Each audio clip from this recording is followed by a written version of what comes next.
जी तो नाज़रीन अस्सलाम वालेकुम। कैसे हैं आप सब? उम्मीद करता हूँ सब खैरियत से होंगे। तो आज की इस वीडियो में आप देखेंगे कि बादाम रोगन कैसे निकाला जाता है।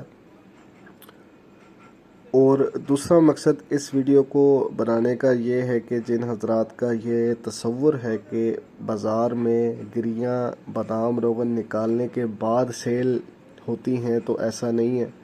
गिरियाँ बिल्कुल क्रश हो जाती हैं, बिल्कुल ख़त्म हो जाती हैं, उनका एक कचूमर सा बन जाता है, जिसके बाद उनमें से तेल बाहर आता है।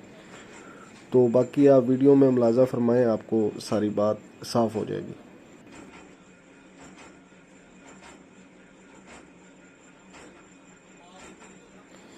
अब यहाँ पे इस मशीन की अच्छी तरह से सफाई हो रही है।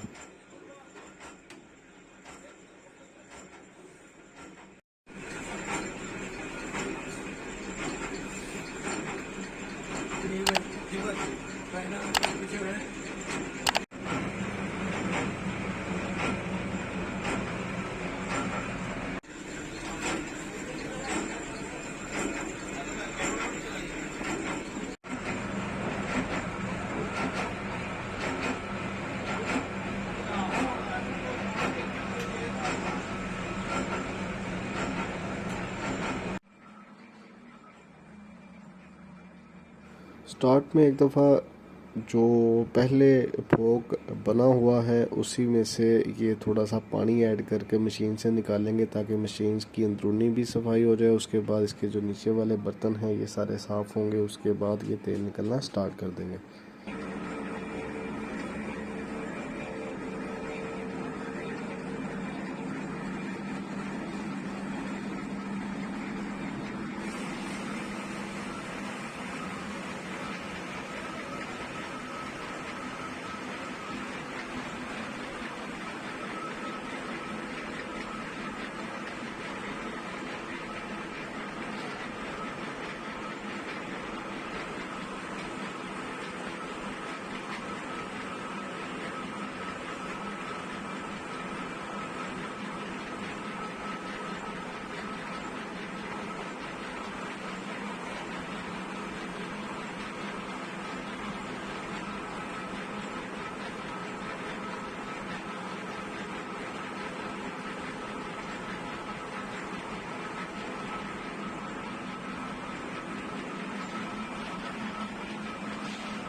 अब यहाँ पे गिरियों का तेल निकलने का अमल जो है वो स्टार्ट हो चुका है, और गिरियाँ अंदर मशीन में डाल दी गई हैं। इस तरफ से तेल निकल रहा है और उस तरफ से गिरियों का क्रश होकर जो फोक निकलेगा वो उस तरफ से निकलेगा, और तेल इस तरफ से। नीचे उन्होंने छाननी रख दी है ताकि तेल के अलावा कोई और चीज़ अंदर मिक्स ना हो।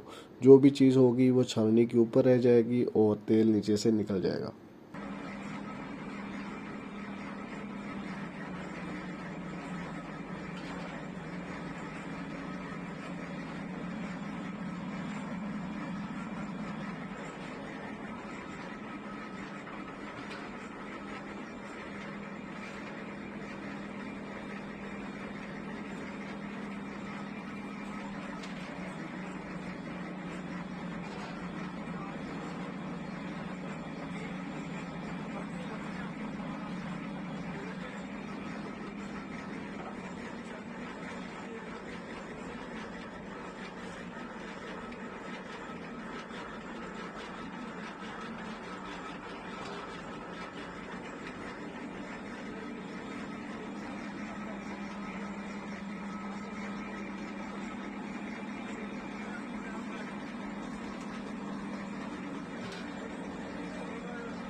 तो जनाब आपने देखा कि ये था सारा अमल बादाम रोगन का, गिरी के तेल का, बादाम के तेल का, ये सारा अमल है। ये बिल्कुल प्योर चीज़ है जो कि हम दुकान पे सेल करते हैं, निकलवा के इतना दुकान के लिए ही निकलवाया था। तो अगर आपको ऑर्डर देना हो तो आप ऑर्डर भी दे सकते हैं, मैं नीचे नंबर दे दूंगा अपना वीडियो में। तो ये सारा अमल है। इसके बाद गिरियाँ साबित नहीं रहती बिल्कुल भी, बिल्कुल इनका कचूमर निकल आता है। तो ये थी आज की वीडियो। अगर आपको वीडियो अच्छी लगी तो लाइक कीजिएगा, कमेंट कीजिएगा, शेयर कीजिएगा और चैनल को ज़रूर सब्सक्राइब कीजिएगा। अपना ख्याल रखिएगा। अल्लाह हाफ़िज़।